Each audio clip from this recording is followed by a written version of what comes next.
Buenas noches. Bueno, voy a hablarles en esta oportunidad de glomerulopatías primarias. Un poco el desarrollo de esta clase va a estar basada en cuáles son las glomerulopatías primarias, cómo se producen, cuáles son las formas de manifestación clínica más frecuentes y más importantes, y reconocer los síntomas y los signos que producen las enfermedades de glomerulares, ya que en un porcentaje de los pacientes que presentan enfermedad glomerular pueden evolucionar con enfermedad renal crónica y o diálisis. Bueno, ¿qué es una glomerulopatía primaria? Son todas aquellas enfermedades glomerulares en ausencia de infecciones, carcinomas, linfomas, leucemias, drogas. Algunos fármacos pueden producir glomerulopatías, enfermedades hematológicas, hemopatías, vasculitis, colágenopatías como el lupus, la esclerodermia, el Sjögren, enfermedades metabólicas como podría ser la diabetes, es decir, cualquier signo de enfermedad sistémica o extrarrenal. Les voy a mostrar acá el dibujo de un glomérulo normal. Es importantísimo que recuerden esto para poder entender las enfermedades glomerulares. A todo esto se le llama el ovillo capilar, que tiene una arteriola aferente, una arteriola eferente, el polo urinario. Y acá vemos las asas capilares glomerulares con el núcleo de la célula endotelial. Es importante que sepan que cuando hablamos de depósitos subendoteliales, están dentro de la asa capilar, como el endotelio, porque es un endotelio. Esta es la pared capilar con la membrana basal, y por fuera, estos como espiculitas que hay, son los pies de los podocitos. Este es un podocito, que son la célula visceral.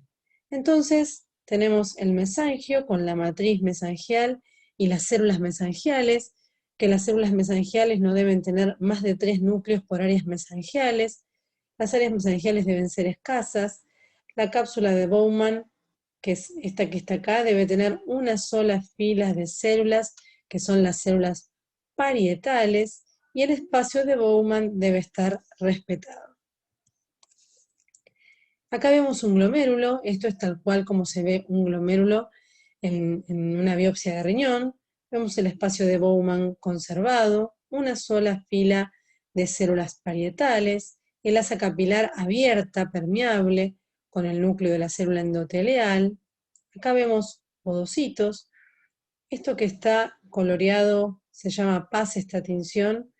Áreas mesangiales muy delgadas, con no más de 3 núcleos por área mesangial. Y acá vemos el área tubular. Acá vemos los túbulos que están back to back, es decir, uno pegado al otro, sin grandes áreas intersticiales. Así es como vemos una biopsia de riñón normal. La patogenia. La mayoría de las glomerulopatías primarias y secundarias están relacionadas con alteraciones del sistema inmunológico, aún en aquellos casos en donde no hay evidencia de inmunocomplejos o complemento en la pared capilar o el mesangio. ¿Esto qué quiere decir? Nosotros por inmunofluorescencia podemos determinar el depósito de inmunoglobulinas dentro del glomérulo, en las distintas áreas del glomérulo. Cuando la inmunofluorescencia no muestra inmunocomplejos, es decir, es pausa inmune, también se vio que en esas enfermedades media el sistema inmunológico celular, es decir, las interleuquinas, los linfocitos, es decir, parte de la inmunidad no mediada por inmunoglobulinas. Los mecanismos más comunes patogénicos son el depósito pasivo de inmunocomplejos circulantes o la formación in situ, es decir, que se forme dentro del área donde después va a ser reconocido por un anticuerpo, un antígeno. Y el sistema del complemento es muy importante porque el sistema del complemento es una respuesta que en realidad está sobreexpresada, y esa sobreexpresión del sistema del complemento es el que lleva al daño tisular en numerosas glomerulopatías. Entonces dijimos que la patogenia es inmune, y también hay un mecanismo inflamatorio y un mecanismo no inflamatorio. ¿Qué quiere decir esto? Que no es lo mismo hablar de una glomerulopatía que de una glomerulonefritis. En algunas glomerulopatías hay un componente inflamatorio que hace que se denominen glomerulonefritis. Y otras glomerulopatías son simplemente, por ejemplo, alteraciones de la pared capilar con fusión pericelar sin inmunocomplejos, es decir, sin ningún mecanismo inflamatorio que medie ese daño. Las proteínas del complemento producen injuria e inflamación. El evento central es, en la cascada del complemento, es el clivaje de C3 con la producción del complejo de ataque C5b9, y este tiene un rol muy activo en la inflamación de las enfermedades glomerulares. Acá vemos la vía clásica y la vía alternativa, y esto es muy importante para nosotros los nefrólogos porque algunas glomerulopatías están mediadas por la vía clásica y otras por la vía alternativa. Entonces, conocer si un paciente tiene hipocomplementemia y si esa hipocomplementemia es por C3 o es por C4, para nosotros es muy importante. La vía final común es el complejo de ataque, pero hay más consumo de C3 en la vía alternativa y de C4 en la vía clásica. Y también saber que dentro de las glomerulopatías pueden estar las vías de la maltosa, de la lecitina, que son también vías de la prosperdina, que son coadyuvantes al sistema inmunológico y al daño glomerular. Entonces, las proteínas del complemento, cuando se activan, favorecen acciones como aumentar la actividad fagocítica, producir lisis de las células susceptibles o de microorganismos patógenos, solubilizar y eliminar los complejos inmunológicos y regular la producción de anticuerpos. Cuando hay una estimulación del complemento, todo esto genera daño. Entonces, este complejo C5b9 produce injuria en todas las células, es decir, en el área epitelial, endotelial, mesangial y también túbulo intersticial. Acá vemos cómo dentro de los mecanismos patogénicos tenemos las inmunoglobulinas, los anticuerpos antimembrana basal glomerular, que pueden verse en las vasculitis, que cuando hay compromiso alveolar es el síndrome de Goodpatcher, el complemento, algunas citoquinas o linfoquinas, y los ANCAs, que son los que están mediando el daño en las glomerulonefritis extracapilares pauci-inmune o tipo 3, que ya vamos a ver más adelante. Entonces, acá tenemos lo que son los patrones.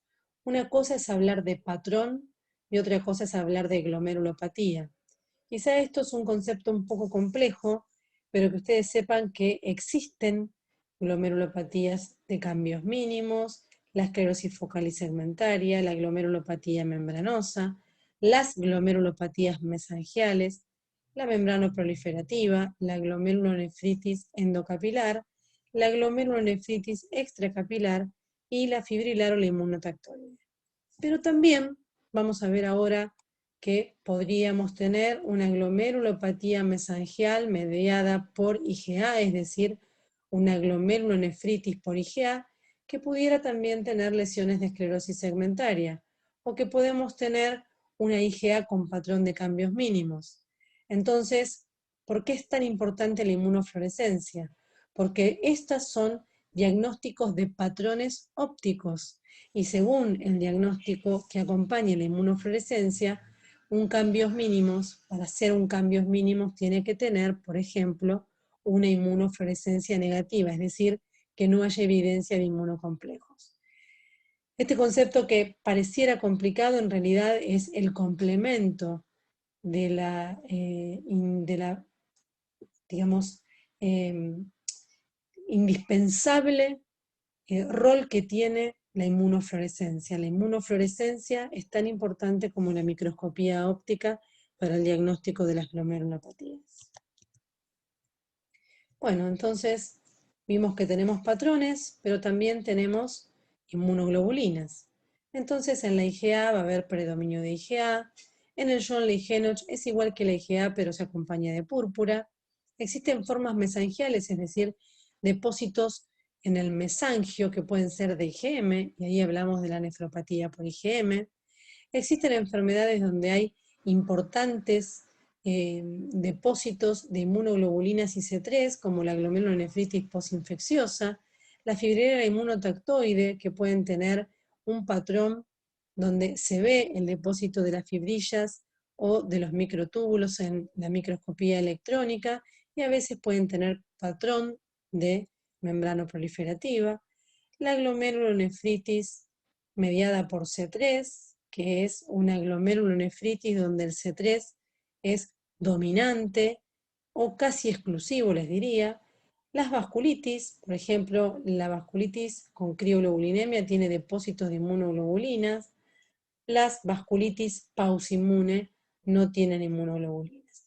Entonces acá vemos, esto es la glomerulonefritis membranoproliferativa tipo 2, que tiene depósitos intramembranosos. Entonces vemos el rol importante que tiene la inmunofluorescencia. La patogenia, las glomerulopatías en general tienen causa desconocida, excepto algunas como por ejemplo un tipo de patrón de la esclerosis segmentaria, la colapsante, que puede ir asociada a infecciones por parvovirus. Fuera de eso, la patogenia suele ser desconocida. Los factores precipitantes pueden ser drogas, infecciones, toxinas, mecanismos comunes o determinación genética. La etopatogenia. Los agentes etiológicos inducen la pérdida de la tolerancia de los antígenos propios, y eso produce una respuesta nefritogénica con un componente humoral, y dijimos que también un componente celular. Hay evidencia del rol primario de las células monoclonales sin depósitos en el cambios mínimos, la esclerosis segmentaria y la glomerulonefritis extracapilar pausinmune ANCA positivo. ¿Cuáles son las formas de presentación clínica de las glomerulopatías? Un paciente puede tener solo hematuria, macro o microscópica, persistente, recurrente, aislada, es decir, aislada si no tiene proteinuria, macroscópica si se ve, pero va y viene. Mientras tienen hematuria macroscópica recurrente, pueden tener microhematuria persistente, siempre hablando de hematuria glomerular, ¿no? Proteinuria asintomática, proteinuria con microhematuria, síndrome nefrítico, síndrome nefrótico, insuficiencia renal aguda, glomerulonefritis de rápida progresión y también hipertensión arterial. Hay que saber que la causa más importante de hipertensión renal son las glomerulopatías. La estenosis de la arteria renal es solo el 1% de las causas de hipertensión arterial en los pacientes con enfermedad renal.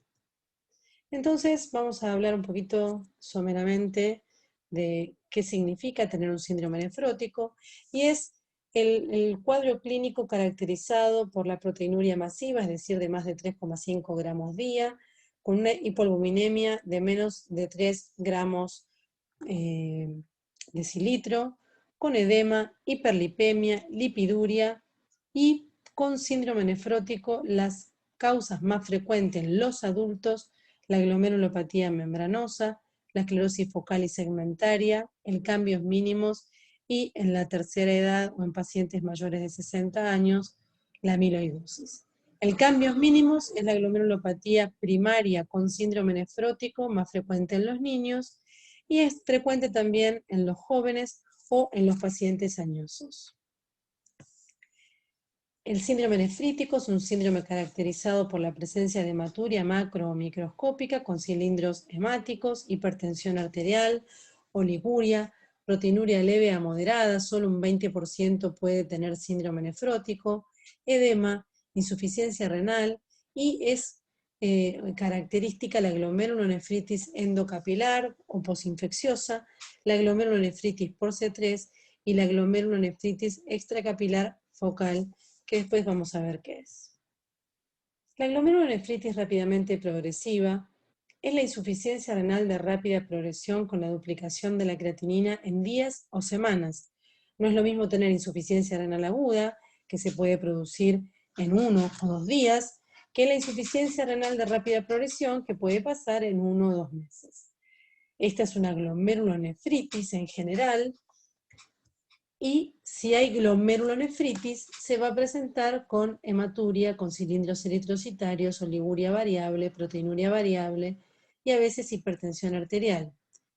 Hay que distinguir lo que es la glomerulonefritis de rápida progresión, donde uno ya está hablando de la presencia de una glomerulonefritis, o la forma de manifestación clínica que es la insuficiencia renal de rápida progresión. La insuficiencia renal de rápida progresión podría darse, por ejemplo, por una glomerulopatía que se complica con una trombosis o una glomerulopatía que se complica con una necrosis tubular aguda. Entonces esto acelera la presentación clínica de insuficiencia renal, pero no estamos en presencia de una glomerulonefritis. Lo que genera la insuficiencia renal es esa trombosis o ese componente tubulointersticial. Entonces, discriminar glomerulonefritis de rápida progresión de insuficiencia renal de rápida progresión. Esto es de algunas biopsias, 495 biopsias que se hicieron en un periodo en un hospital de clínicas, para que vean que en los adultos la forma de manifestación clínica más frecuente es el síndrome nefrótico, con o sin microhematuria, el 40% de las glomerulopatías con hipertensión arterial, proteinuria no nefrótica en el 30%, insuficiencia renal en el 22%, hematuria macroscópica en el 9.6%, y la microhematuria aislada solo 2 pacientes, porque hay que tener bien claro cuando uno biopsia una hematuria aislada. ¿Cómo uno evalúa una glomerulopatía? Primero, reconocer si es primaria o secundaria, si el paciente tiene síntomas extrarrenales. Hay que hacer una secuencia para poder indicar una biopsia de riñón. Entonces hay que pensar si hay alguna causa etiológica, si el paciente tiene algún síndrome, si tiene alguna alteración funcional, si tiene alteraciones morfológicas y cuál va a ser nuestro plan terapéutico. Para ello es indispensable el estudio de la orina, fundamentalmente hecho por un nefrólogo entrenado, porque el estudio de la orina hecho por alguien experto se lo llama la biopsia líquida. Es el mejor indicador de lo que pasa a nivel glomerulotubular. Entonces, en la orina vamos a estudiar la densidad, la excreción de proteínas, el sedimento urinario, que es el componente más importante y específico. La ecografía es solo útil para mostrar si una glomerulopatía se acompaña de riñones pequeños, de riñones normales o de riñones agrandados, y eso nos sirve para diagnósticos diferenciales, pero digamos el gol estándar obviamente de una glomerulopatía es la biopsia renal. Y las manifestaciones clínicas, que pueden diferenciar si es una primaria o una secundaria, que un paciente tenga virus B, tenga HIV, tenga anticuerpos ANCA, tenga lupus, son las que nos van a permitir discriminar la primaria de la secundaria. La biopsia de riñón siempre tiene que ser estudiada con microscopía óptica e inmunofluorescencia, y en algunas glomerulopatías, como el síndrome de Alport, la enfermedad de la membrana basal fina, la glomerulonefritis por C3, que tiene un subtipo que es la que tiene patrón membrano proliferativo con depósitos intramembranosos, la fibrilar, la inmunotactoide y la amiloidosis. Se ve la amiloide, pero hay tinciones específicas para amiloidosis. Son las glomerulopatías donde es importante la presencia de la microscopía electrónica. La microscopía electrónica no es un estudio de rutina, por lo menos en nuestro país. Bueno, ¿qué es la proteinuria? Saber que esta no es una clase de proteinuria, pero que en el adulto se eliminan hasta 150 miligramos día, que pueden aumentar hasta 300 durante el embarazo, que el glomérulo filtra numerosas proteínas plasmáticas que se reabsorben en los túbulos, pero nunca una proteinuria tubular es mayor a 2 gramos día, es decir, un paciente con una nefritis intersticial. Para diferenciar los distintos tipos de proteinuria se puede hacer un uroproteinograma electroforético, que es similar al que se hace en el plasma, pero que permite la corrida de las proteínas a nivel para reconocer si son glomerulotubulares. Esto es el estudio de una orina con ácido sulfosalicílico. Esta es una orina sin proteinuria, esta es una orina con proteinuria leve, y una orina con proteinuria en rango nefrótico. Acá vemos cómo floculan las proteínas.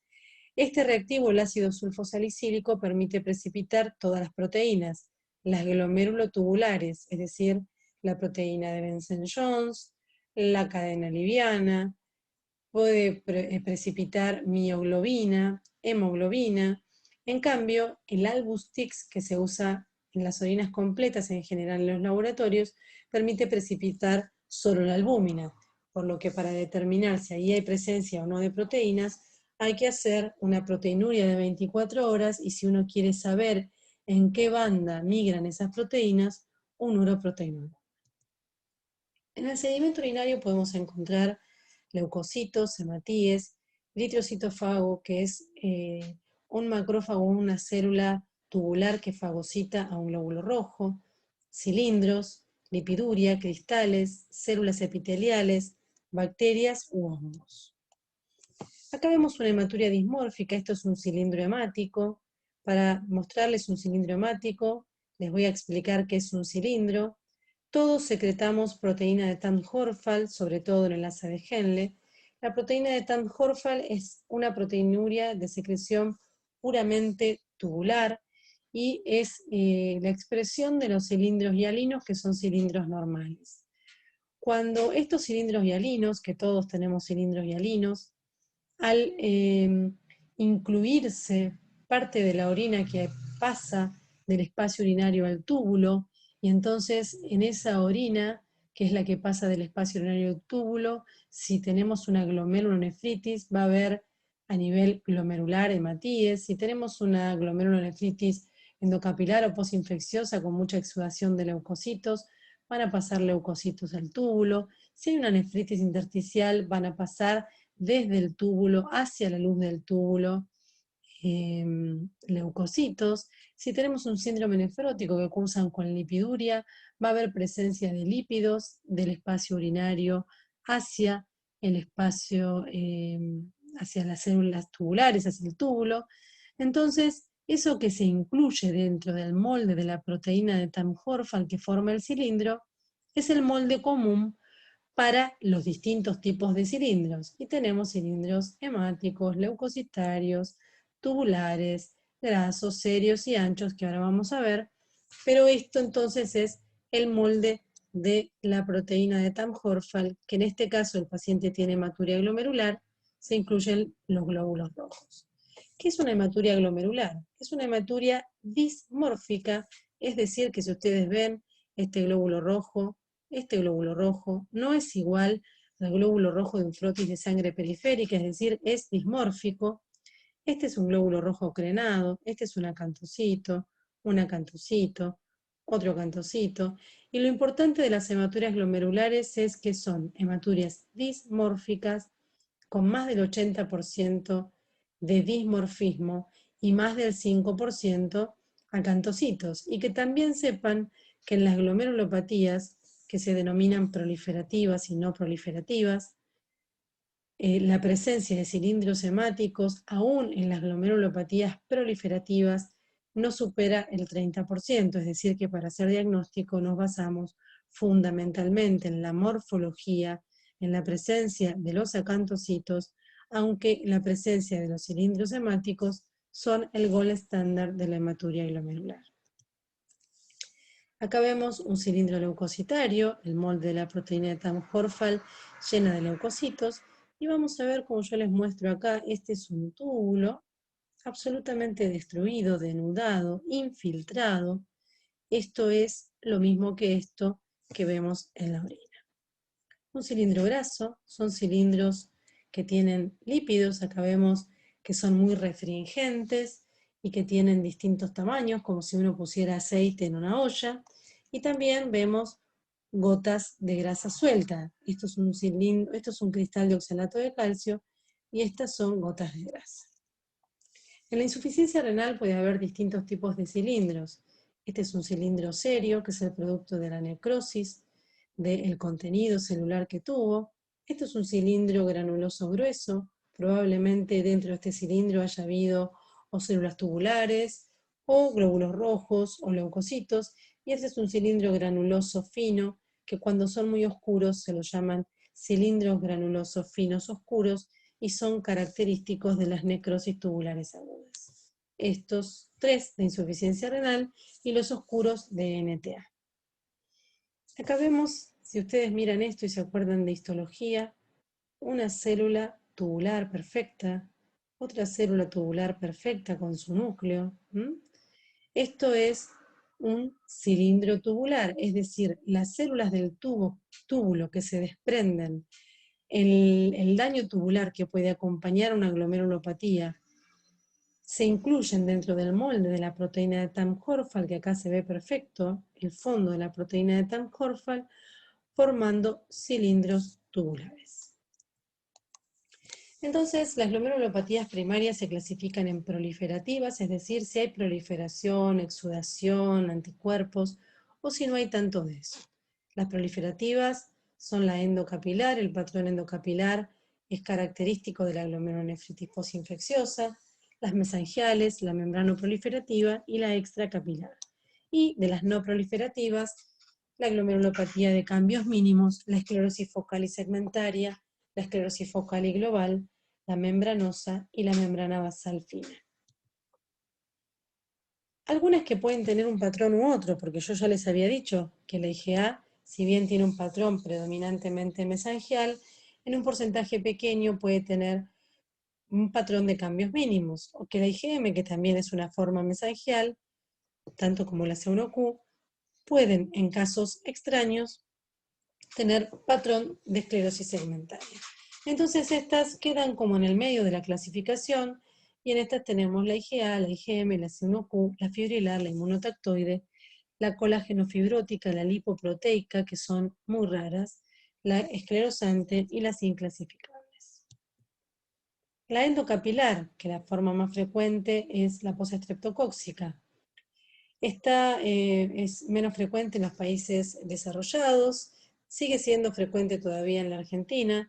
Son anticuerpos contra el antígeno del estreptococo. Estos anticuerpos son el SPEP y el NADP, que son anticuerpos que reconocen los antígenos, que son estos dos, el NADP y el SPEP, que es el antígeno de la endotoxina B. Entonces, estos anticuerpos que van contra los antígenos de la pared bacteriana estimulan la respuesta inmunológica, producen quimiotaxis de neutrófilos hacia el glomérulo, con aumento de la proliferación mesangial, con aumento de leucocitos en el mesangio y el depósito de estas inmunoglobulinas que habitualmente se depositan subepitelial formando lo que se llaman los HAMS. Los pacientes con glomerulonefritis endocapilar pueden tener una reactividad autoinmune con factor reumatoideo, IgG o IgM positivo, a veces crioglobulinemia y muy frecuentemente, el 90%, hipocomplementemia, fundamentalmente por disminución del C3. Bueno, acá les dije casi todo esto que hablamos en la presentación anterior.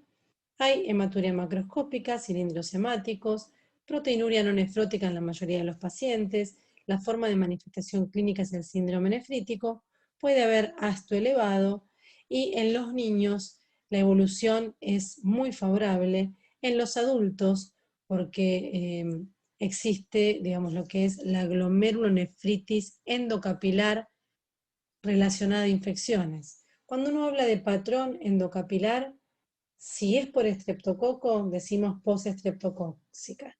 Y si es por virus, parásitos, hongos u otras bacterias, hablamos de glomerulonefritis relacionada a infecciones.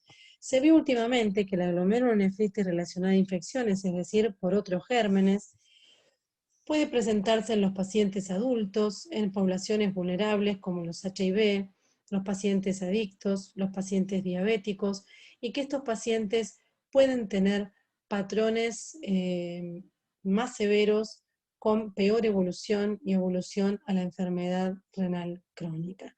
Y que en estos pacientes, en lugar de tener previo una faringitis o una celulitis, como pasa en la postestreptocóxica, se puede tener osteomielitis, abscesos de órganos sólidos, infecciones del tracto urinario, neumonías, es decir, que la glomerulonefritis relacionada a infecciones por otros gérmenes también puede ser por cuadros clínicos infecciosos relacionados a otros órganos u otros compromisos. La endocapilar tiene casi invariablemente hematuria porque es un patrón de glomerulonefritis, que puede ser macroscópica, que siempre seguro es microscópica. Los pacientes tienen edema, hipertensión arterial y oligura variable. La anuria es rara y la anuria debería hacernos pensar de un patrón extracapilar y en ese caso estaría indicada la biopsia de riñón.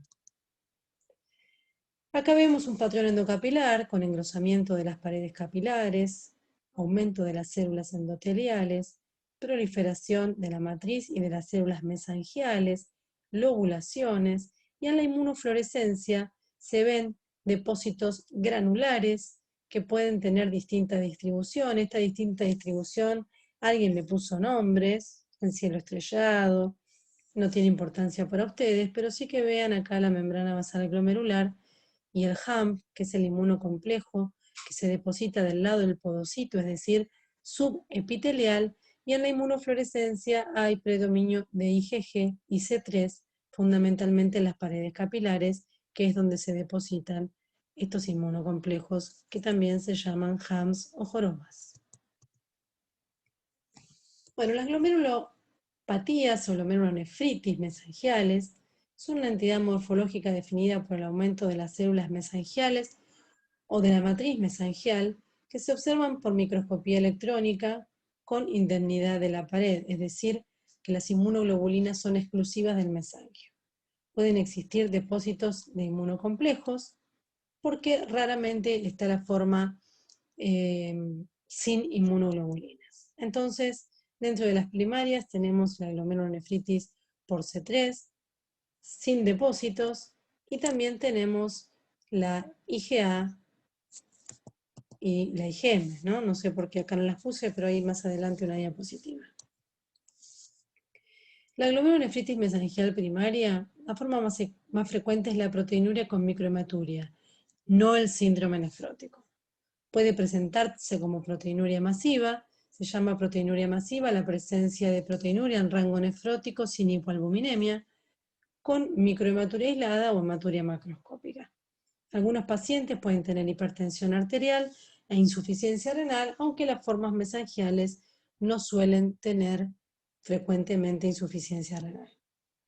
Dentro de las mesangiales secundarias podemos tener las clase 1 y 2 de la glomerulonefritis lúpica, la endocarditis, la glomerulopatía o la púrpura de John Ley-Henoch, que es una forma de IgA, la enfermedad mixta del tejido conectivo o la retinitis pigmentaria. El tratamiento, que no vamos a hablar de tratamiento, lo voy a pasar, es con corticoides. Y tenemos la glomerulonefritis membranoproliferativa. Esta es una clasificación antigua, pero más fácil de comprender, porque la nueva clasificación, donde la glomerulonefritis por C3, es decir, la glomerulonefritis donde la inmunoglobulina más importante que media el día, el daño en realidad no la inmunoglobulina, sino el componente del sistema inmunológico es el complemento, y entonces este complemento dominante le da el nombre de la glomerulonefritis por C3. La glomerulonefritis por C3 puede tener patrón endocapilar, patrón extracapilar, pero fundamentalmente patrón membrano proliferativo. Y a la antigua glomerulonefritis membrana proliferativa, que es una glomerulonefritis donde hay depósito de inmunocomplejos en la pared capilar, que se caracterizan fundamentalmente por generar lo que se llaman dobles contornos, reduplicación de la membrana basal, se la clasifica en tipo 1, tipo 2 y tipo 3, dependiendo de la localización del depósito. Tipo 1, subendotelial, es decir, vamos de adentro hacia afuera. Tipo 2, con depósitos densos. Y tipo 3, se la llama la membranosa mixta porque hay predominio de inmunocomplejos del lado subepitelial. Acá vemos el doble contorno.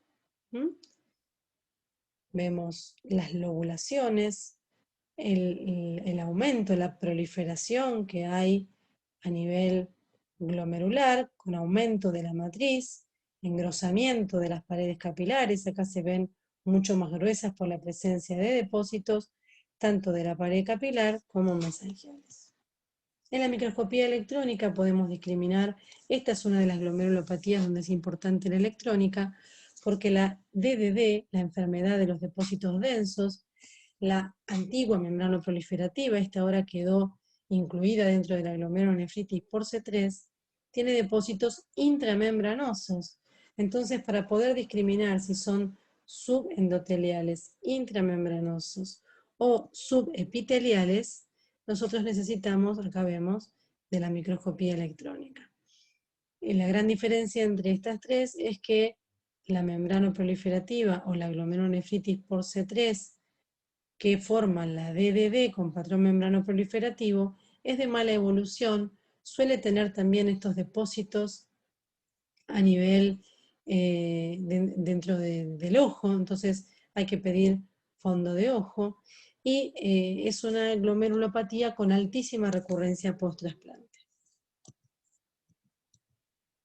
La glomerulonefritis extracapilar es la forma clínica más común de presentación, es el síndrome de glomerulonefritis de rápida progresión, y ahora vamos a ver por qué, que se caracteriza por la rápida pérdida de la función renal, que puede tener distintos grados de oliguria, siempre con hematuria dismórfica, cilindros hemáticos y proteinuria glomerular. Es el fenotipo estructural más agresivo que resulta de la inflamación glomerular. Un paciente puede quedar en el término de 2-3 meses en diálisis.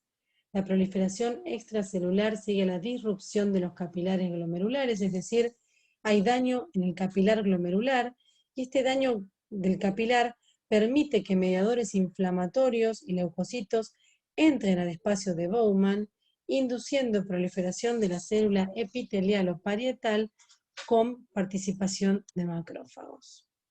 Se la clasifica en tipo 1, tipo 2 y tipo 3, dependiendo de la presencia y de la localización de inmunocomplejos. La tipo 1 está mediada por anticuerpos antimembrana basal glomerular, que tienen un patrón lineal porque son anticuerpos contra el colágeno de la membrana basal glomerular, y cuando se acompañan de anticuerpos que se depositan a nivel alveolar y forman el síndrome de Goodpasture, son pacientes que tienen glomerulonefritis con hemorragia alveolar difusa, pacientes, se darán cuenta, con una clínica muy crítica. La glomerulonefritis extracapilar tipo 2 está medida por inmunocomplejos, ahí pueden entrar las formas extracapilares del John Ley-Henoch, de la IgA, de las drogas, raramente las formas extracapilares de la membranosa, las formas extracapilares del lupus, de la posinfecciosa, todas glomerulopatías mediadas por inmunoglobulinas. Y la pausainmunio tipo 3 tiene inmunofluorescencia negativa y está mediada por anticuerpos anticitoplasmáticos de neutrófilos, los ANCA, que son los que dan a la entidad en la antigua clasificación de lo que era el Cherke-Strauss, el Wegener y la poliangioitis microscópica, ¿no? Entonces, en la tipo 1 dijimos que eran lineales, en la tipo 2 granular parietal y en la tipo 3 no hay inmunocomplejos. Acá vemos lo que es un patrón extracapilar, esto es la cápsula de Bowman, acá hay disrupción de la cápsula de Bowman, y esto es muy importante, estas tinciones, esto es tricrómico de Mason, que permite ver en azul lo que es esclerosis, esto es un PAS, y esto es metelamina de plata.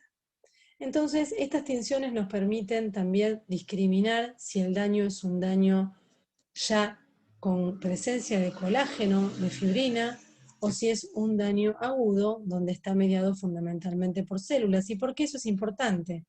Porque se dice, o se denomina, semiluna, a la presencia de más de 2 filas de células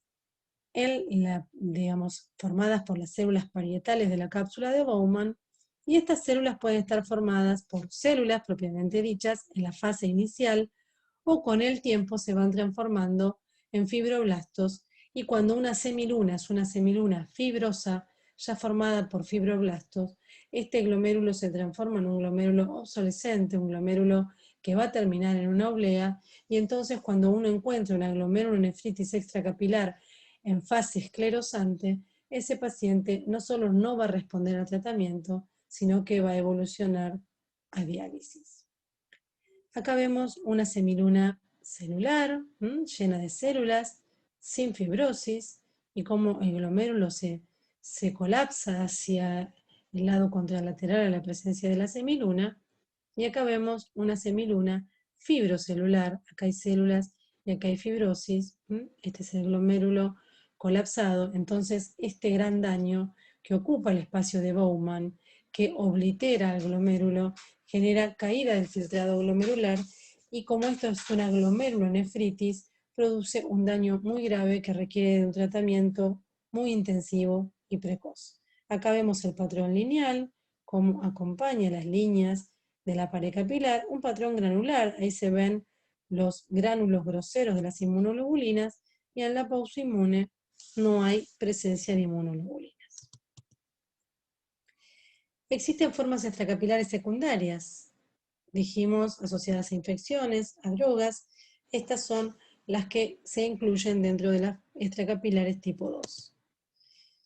Y enfermedades sistémicas como el lupus, el síndrome de Goodpasture, el John-Ley-Henoch, la poliangitis microscópica, la GPA, la MPA, el Churg-Strauss, la crioglobulinemia, la policondritis recidivante, los carcinomas o los linfomas. También algunas glomerulopatías primarias raramente pueden tener patrón extracapilar, es decir, tener cosas de la membrana proliferativa, puede tener raramente un patrón extracapilar, la membranosa, la IgA, la fibrilar, la inmunotactoide o la esclerosis focal. Bueno, asociada a infecciones, la postestreptocóxica, la endocarditis, los abscesos. Estas son formas raras de extracapilar. Las más frecuentes son las que vimos, tipo 1, tipo 2 y tipo 3. Asociadas a drogas. Y acá es lo que les decía, 2 o más filas de células parietales, que pueden ser fibrocelulares o pueden ser fibrosas. Acá vemos la cápsula de Bowman. Muchas células, así que esta es una semiluna que si uno trata al paciente le iría bien, con varias filas de células, 1, 2, 3, 4, 5, 6 filas de células que ocupan el espacio de Bowman, que obliteran las asas capilares.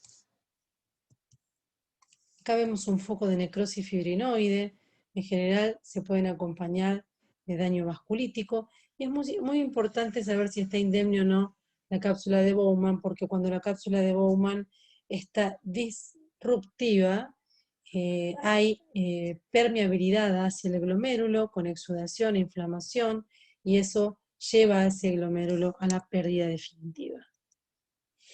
Bueno, factores de mal pronóstico: tener mucha proteinuria, estar muy anúrico, tener en el debut una creatinina de más de 6, tener más del 75% del tejido biopsiado con semilunas, es decir, si yo saqué 10 glomérulos, que 7 glomérulos tengan semilunas, que esas semilunas sean fibrosas y que esa glomerulopatía se acompañe de atrofia tubular. Así que verán que esto tiene un espectro que puede ir desde un paciente con 1 de creatinina a pacientes que debutan en diálisis, y que eso hace que la sobrevida renal sea variable. Vamos a hablar de tratamiento. Cambios mínimos: la glomerulopatía más frecuente en los niños, que en los pacientes jóvenes puede verse, y también en los pacientes añosos. Existen formas primarias y formas secundarias. Las formas primarias, les diría que es la glomerulopatía más indolente. Se llama cambios mínimos porque a la microscopía óptica no se ven cambios en el glomérulo, y sí se ven en la microscopía electrónica, que se ve la fusión pedicelar. La fusión de los pedicelos, de los podocitos, genera cambios en la permeabilidad de la membrana basal, permitiendo el pasaje de la albúmina. Por eso es una glomerulopatía con una proteinuria muy selectiva. La forma de presentación más frecuente es el síndrome nefrótico, y existen formas secundarias a infecciones, a drogas, que acá después ustedes van a leer, a tumores, a leucemias, a linfomas, cáncer de pulmón, páncreas y también algunas cuestiones alérgicas. Bueno, disfunción de las células T, producción de factores de permeabilidad, anormalidades en la inmunidad mediada por células. La glomerulopatía de cambios mínimos tiene inmunofluorescencia negativa. La esclerosis glomerular focal y segmentaria es uno de los patrones más frecuentes en el adulto, que se manifiesta con síndrome nefrótico. Es la segunda causa de síndrome nefrótico en la infancia. Existen formas primarias o secundarias dentro de lo que es la glomerulosclerosis focal y segmentaria con síndrome nefrótico. Dentro de las primarias son idiopáticas o secundarias HIV, heroína.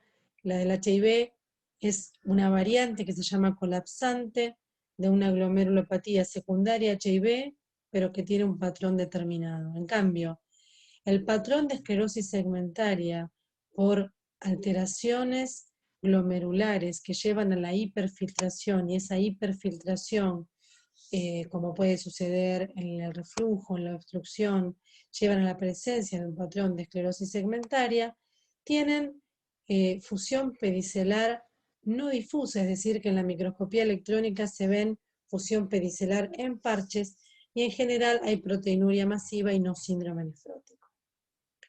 Acá estamos hablando de las que son por reducción de la masa renal. Cuando hablamos de HIV, la colapsante, síndrome nefrótico y muy severo. La colapsante, junto con el cambios mínimos, son glomerulopatías que pueden tener proteinuria en rango mayor a 10 gramos día, con síndrome nefrótico, ¿no? Bueno, la clínica, la proteinuria, el síndrome nefrótico con hematuria, no tanta hematuria, por supuesto, como una glomerulonefritis, porque esto es una glomerulopatía. En la microscopía óptica hay colapso de capilares con aumento de la matriz mesangial, adherencias a la cápsula, células espumosas y aliniosis. Y en el caso de las primarias, que se tratan con inmunosupresión, el 40% responde a corticoides y cuando no responden a corticoides hay que pasar a segundas líneas. Existen variantes, solo para mencionarlas, no vamos a mostrar fotos de las variantes, que son la celular, la colapsante, la tip lesion o la lesión de la punta, la hipertrofia glomerular y la proliferación mesangial. Acá vemos, ¿no? Esto es un foco de esclerosis segmentaria, acá hay adherencia a la cápsula de Bowman, se pone como obsolescente y desaparecen las luces capilares. Entonces, en los casos de formas secundarias a pacientes que tienen enfermedades que reducen la masa renal y eso produce hiperfiltración con adaptaciones glomerulares, como la nefropatía por reflujo, la displasia, la oligomeganefronía, la obesidad mórbida o las células de Sickle, tienen proteinuria masiva con insuficiencia renal, sin hipoalbuminemia, y en la microscopía electrónica la fusión pedicelar no es difusa. También vemos secundarias a formas hereditarias, al consumo de heroína, a la nefroesclerosis hipertensiva, a la preeclampsia, y en el caso del HIV, secundaria HIV, pero la forma de manifestación clínica es el síndrome nefrótico. Bueno, acá tenemos síndrome nefrótico, forma más frecuente de presentación de la esclerosis segmentaria. Y la membranosa, muy importante conocerla porque la membranosa también en distintas series, o la membranosa o la esclerosis segmentaria, la glomerulopatía más frecuente en el adulto, se la define por un patrón que tiene engrosamiento parietal, o sea, de la pared, difuso y uniforme. En la membrana proliferativa, ese engrosamiento con dobles contornos podía ser en algunas asas, en otras no. En la membranosa afecta de manera uniforme y difusa todas las asas capilares y es por la presencia de inmunocomplejos subepiteliales, es decir, por fuera de la pared capilar del lado del podocito. Estos inmunocomplejos son en principio electrón densos y en la medida en que avanza la glomerulopatía se transforman en electrón lúcidos y así se ven en la fase 4 de la membranosa. Bueno, acá tenemos la 1, donde se ven solo algunas espículas, la 2, donde los depósitos son más extensos y se empiezan a ver la presencia de espículas, la 3, donde son englobados, y la 4, donde ya pasan a ser electrón lúcidos. Acá se ve, parece que estuviera pintado con una fibra. Bueno, este es el engrosamiento parietal y difuso. Todas las paredes capilares por la presencia de inmunocomplejos que son subepiteliales. Acá podría ser uno, podría ser otro. Se ven como los clasificamos, esto es una clasificación de microscopía electrónica, ¿no? Pero se ve el engrosamiento difuso y se pueden ver estas espiculitas con técnicas, esto es la técnica de Paz de microscopía óptica. Y acá vemos cómo se ven, estos ya son depósitos englobados, pero se ve perfecto que son difusos. Esto es con metelamina de plata, que es una técnica que permite ver bien las membranas, cómo se ven las espículas en la membranosa. Entonces tenemos los distintos estadios, tenemos la presencia de inmunocomplejos, el engrosamiento difuso, que es positivo para IgG y C3 en la inmunofluorescencia. Bueno, ¿cuál es la historia natural de la membranosa no tratada? Variable. Es una glomerulopatía que, como puede producir síndrome nefrótico importante y en general no se sabe por qué tiene mayor riesgo de trombosis, en el síndrome nefrótico de todas las glomerulopatías se pierde al abrirse, digamos, la barrera de filtración, factores de la coagulación, se pierden lípidos y se pierde albúmina. Cuanto mayor es la hipoalbuminemia, mayor probabilidad de alteraciones del fibrinógeno, y estas alteraciones del fibrinógeno son las que llevan a la trombosis. Entonces, los pacientes con membranosa son los que mayor riesgo de trombosis tienen, y muchos de estos pacientes tienen mayor riesgo de muerte por enfermedad coronaria, por tromboembolismo de pulmón, por lo que en las guías se recomienda anticoagular a los pacientes con glomerulopatía membranosa, en algunas guías por debajo de 2,5 de albúmina, en otras guías por debajo de 2.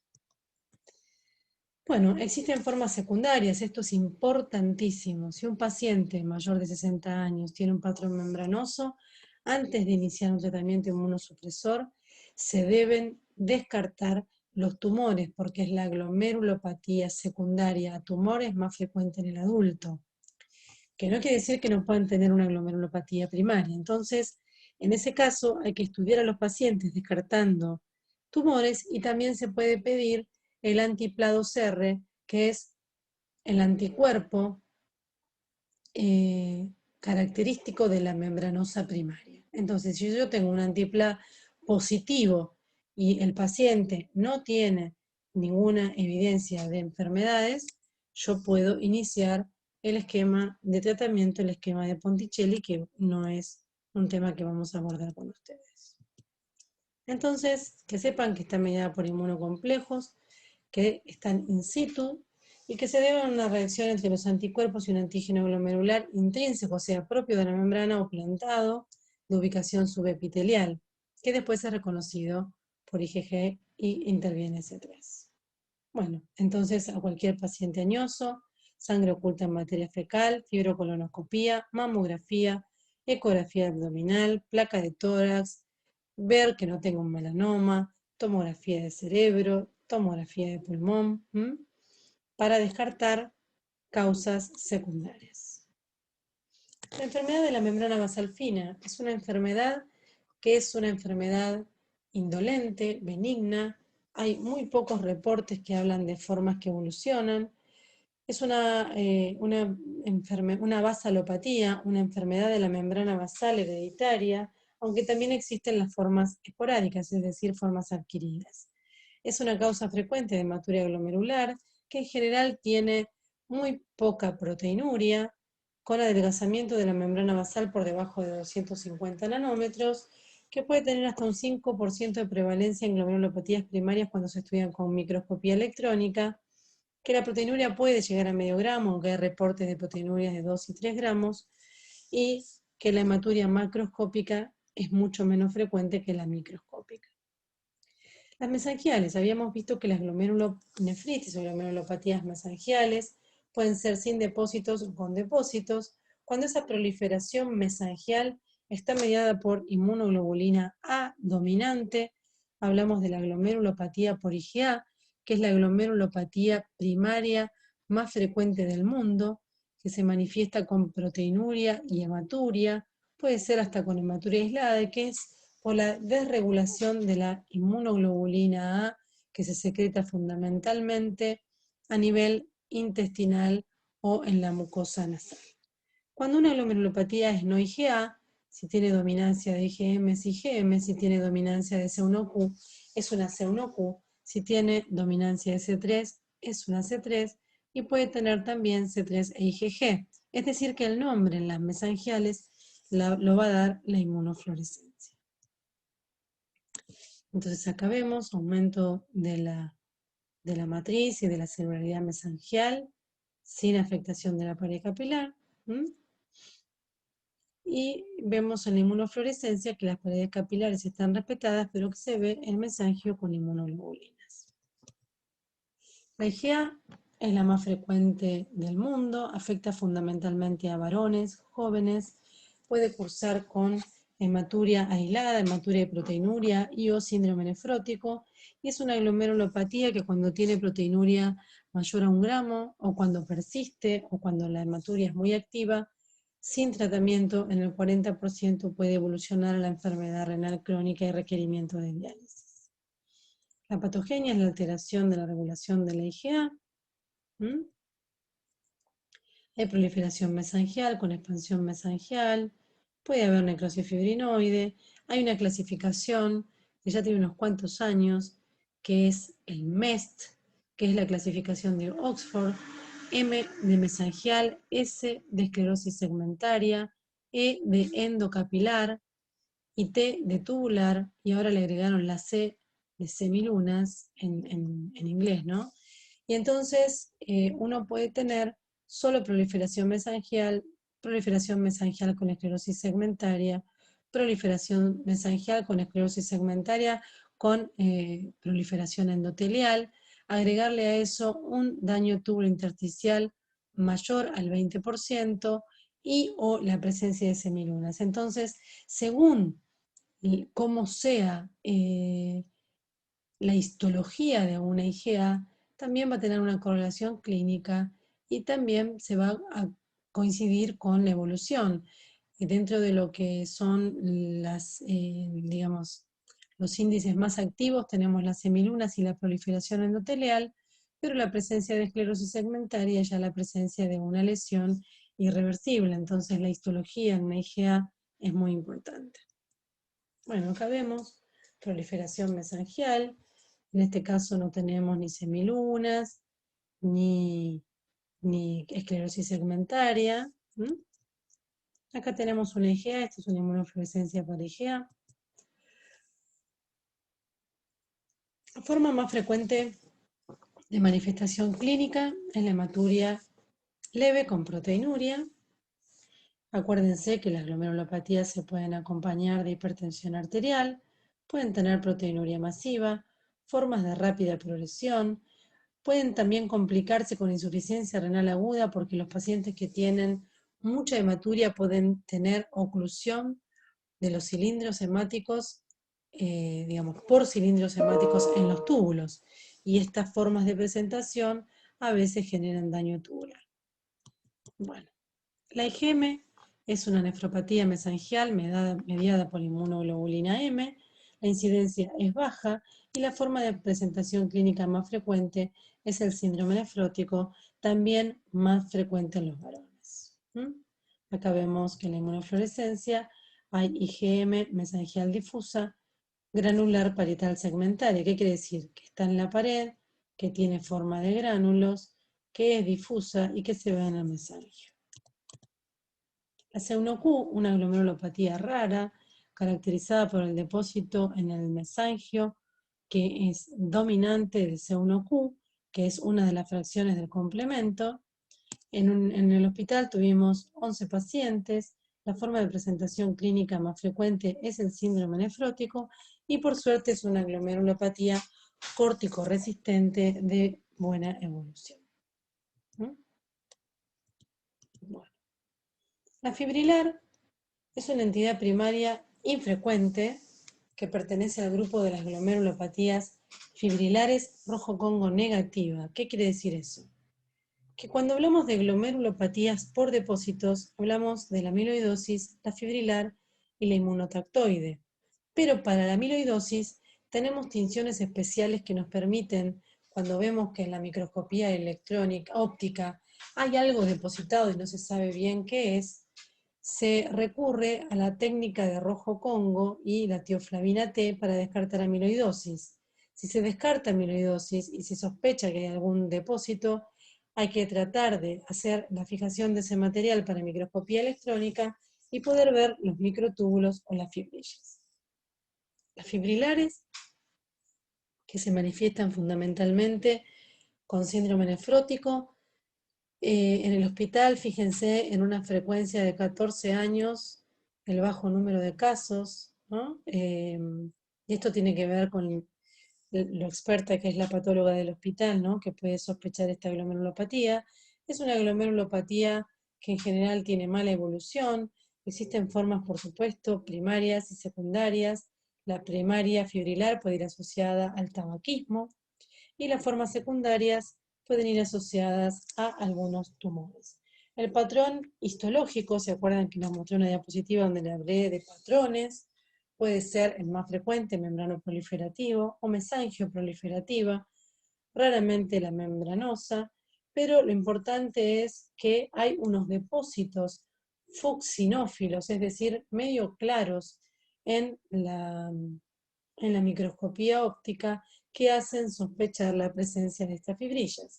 Entonces, estos son esos depósitos fucsifósilos. Acá vemos cómo no toman el color del paz. Entonces, cuando el patólogo sospecha eso, se pueden ver los microtúbulos o las fibrillas en la microscopía electrónica. Las fibrillas son fibrillas de 12 a 24 nanómetros y están distribuidas al azar. Y los microtúbulos están todos ordenaditos y son un poco más grandes. En general hay depósitos granulares de IgG y de C3 y existen formas secundarias a linfomas y leucemias. Entonces, forma de presentación más común de la inmunotractoide, el síndrome nefrótico, la hipertensión, la microhematuria, requieren de manera indispensable de la microscopía electrónica para diferenciar los depósitos de los microtúbulos. En cambio, en la amiloidosis, las fibrillas de la amiloidosis se pueden ver por tinciones de rojo Congo, tioflavina T. Bueno, hay más para hablar. Podríamos hablar de enfermedad de cadena liviana, donde también sepan que existen sueros contra anticapa y antilambda, para el caso de los pacientes con amiloidosis, donde hay lambda. La amiloidosis es una glomerulopatía donde se deposita la amiloide a nivel glomerular, produce frecuentemente síndrome nefrótico, son pacientes añosos, con hipotensión arterial, y esta enfermedad también puede generar depósitos a nivel cardíaco y generar miocardiopatía dilatada, a nivel hepático. Es una enfermedad sistémica por la presencia de una cadena liviana lambda anormal. Después podríamos hablar ya de un montón de glomerulopatías, pero tendríamos que hablar de las secundarias, la glomerulopatía del mieloma, la glomerulopatía del lupus, la glomerulopatía diabética, todas glomerulopatías secundarias. El objetivo de la clase de hoy son las primarias y, como verán, es bastante. Yo les ofrezco, si quieren, que pidan en la cátedra, armar un Zoom para consultas, después de que hayan leído, de que hayan estudiado, antes del examen, para poder hacer un ping-pong de preguntas de lo que ustedes quieran de enfermedad glomerular. Bueno, muchas gracias.